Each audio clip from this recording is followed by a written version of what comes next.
You hear a lot of people talking about blockchain, but what exactly is it? Well, it's basically a digital ledger that records transactions transparently and immutably. It's spread across a network of computers, meaning that there are no gatekeepers who can alter it. No one entity controls the network. And once something is recorded on the blockchain, it can't be changed. And that's what makes blockchain powerful. It's transparent, it's secure, and it's decentralized. It's the tech behind Bitcoin, Ethereum, and the rest of crypto. So, if the internet is information, then blockchain is a tool that lets you trust that that information is correct. Oh, wonderful. So wonderful. I hope you've watched that video and you've gotten something out of it. It's a very good presentation from Coinberry, a very good crypto YouTuber. You can find him by searching his name, Coinberry, in the YouTube. So, as of today, I wanted us to learn on what a blockchain really is.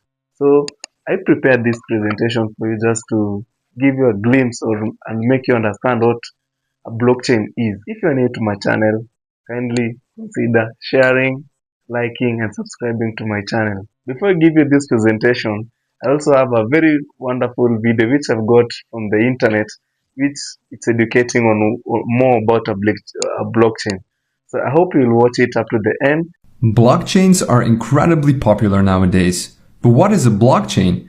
How do they work? What problems do they solve? And how can they be used? Like the name indicates, a blockchain is a chain of blocks that contains information. This technique was originally described in 1991 by a group of researchers and was originally intended to timestamp digital documents so that it's not possible to backdate them or to tamper with them, almost like a notary. However, it went by mostly unused until it was adapted by Satoshi Nakamoto in 2009 to create the digital cryptocurrency Bitcoin. Now, a blockchain is a distributed ledger that is completely open to anyone. They have an interesting property. Once some data has been recorded inside a blockchain, it becomes very difficult to change it. So how does that work? Well, let's take a closer look at a block. Each block contains some data, the hash of the block, and the hash of the previous block. The data that is stored inside a block depends on the type of blockchain. The Bitcoin blockchain, for example, stores the details about a transaction in here, such as the sender, receiver, and the amount of coins. A block also has a hash. You can compare a hash to a fingerprint. It identifies a block and all of its contents, and it's always unique, just as a fingerprint. Once a block is created, its hash is being calculated. Changing something inside the block will cause the hash to change. So in other words, hashes are very useful when you want to detect changes to blocks. If the fingerprint of a block changes, it no longer is the same block. The third element inside each block is the hash of the previous block. And this effectively creates a chain of blocks, and it's this technique that makes a blockchain so secure. Let's take an example. Here we have a chain of 3 blocks. As you can see, each block has a hash and the hash of the previous block.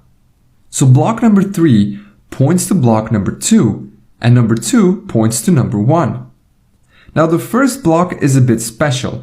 It cannot point to previous blocks because, well, it's the first one. We call this block the Genesis block. Now let's say that you tamper with the second block. This causes the hash of the block to change as well. In turn, that will make block 3 and all following blocks invalid because they no longer store a valid hash of the previous block. So changing a single block will make all following blocks invalid. But using hashes is not enough to prevent tampering. Computers these days are very fast and can calculate hundreds of thousands of hashes per second. You could effectively tamper with a block and recalculate all the hashes of other blocks to make your blockchain valid again. So to mitigate this, blockchains have something that is called proof of work. It's a mechanism that slows down the creation of new blocks. In Bitcoin's case, it takes about 10 minutes to calculate the required proof of work and add a new block to the chain. This mechanism makes it very hard to tamper with the blocks, because if you tamper with one block, you'll need to recalculate the proof of work for all the following blocks. So the security of a blockchain comes from its creative use of hashing and the proof of work mechanism. But there is one more way that blockchains secure themselves, and that is by being distributed. Instead of using a central entity to manage the chain, blockchains use a peer-to-peer network and everyone is allowed to join. When someone joins this network, he gets a full copy of the blockchain. The node can use this to verify that everything is still in order. Now, let's see what happens when someone creates a new block. That block is sent to everyone on the network. Each node then verifies the block to make sure that it hasn't been tampered with. And if everything checks out, each node adds this block to their own blockchain. All the nodes in this network create consensus. They agree about what blocks are valid and which aren't. Blocks that are tampered with will be rejected by other nodes in the network. So to successfully tamper with a blockchain, you'll need to tamper with all the blocks on the chain, redo the proof of work for each block, and take control of more than 50% of the peer-to-peer network. Only then will your tampered block become accepted by everyone else. So this is almost impossible to do. Blockchains are also constantly evolving. One of the most recent developments is the creation of smart contracts. These contracts are simple programs that are stored on the blockchain and can be used to automatically exchange coins based on certain conditions. More on smart contracts in a later video. The creation of blockchain technology piqued a lot of people's interest. Soon others realized that this technology could be used for other things, like storing medical records, creating a digital notary, or even collecting taxes. So now you know what a blockchain is, how it works on a basic level, and what problems it solves. Welcome back, guys. I hope you've learned something and enjoyed watching the video what a blockchain is. So I had promised to give you an in-depth analysis of what we mean by a blockchain. So kindly buckle up and let's dig into what a blockchain is. So they have defined a blockchain as a distributed digital ledger. So what do we mean when we say that it's a distributed digital ledger? So we mean it's shared among a network of computers. But digital, we mean it's in the internet. So it's shared among a network of computers and no single entity controls it. So it's a distributed digital ledger that records information transparently and immutably. So by transparently, it's due to its distribution. So and immutably, we mean it cannot be changed. So when something is written inside a blockchain, it cannot be altered. So it cannot be changed.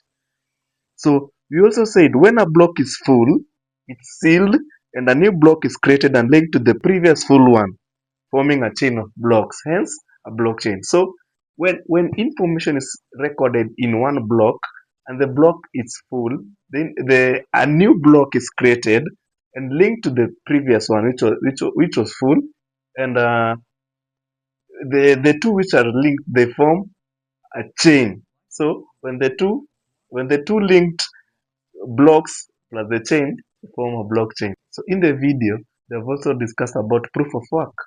So proof of work comes in hand when we talk about security of your funds in the blockchain.